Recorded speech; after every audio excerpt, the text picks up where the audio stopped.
Last Saturday, I made the questionable decision to accept my Aunt Linda's invitation to her knitting knockout club.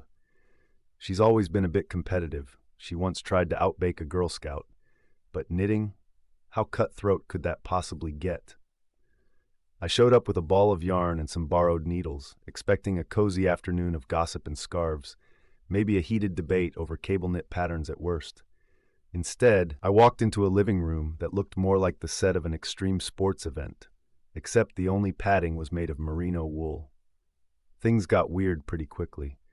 Apparently, Aunt Linda had raised the stakes by declaring this month's challenge: whoever knit the longest scarf in 2 hours would win the golden needle. There were timers, whistles, and a suspicious lack of tea.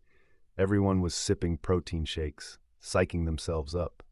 I tried to keep up, but my scarf looked more like dental floss compared to the monstrous coils everyone else was cranking out. The tension was so thick you could have cut it with a knitted knife. And then, tragedy struck. Marjorie, the reigning champ, accidentally knocked over the yarn reserve, a mountain-sized stash in the corner. The next few minutes are a blur. Yarn balls rolled everywhere, unraveling like wild snakes across the floor. People started tripping, a couple of grandmas got tangled up like spaghetti, and someone screamed, "It's a code red!"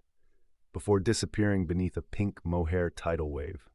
By the time the fire department arrived, we were up to our elbows in acrylic and merino, with half the club doing their best impressions of wool-wrapped mummies.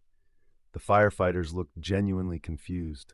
One even asked if this was some kind of avant-garde performance art.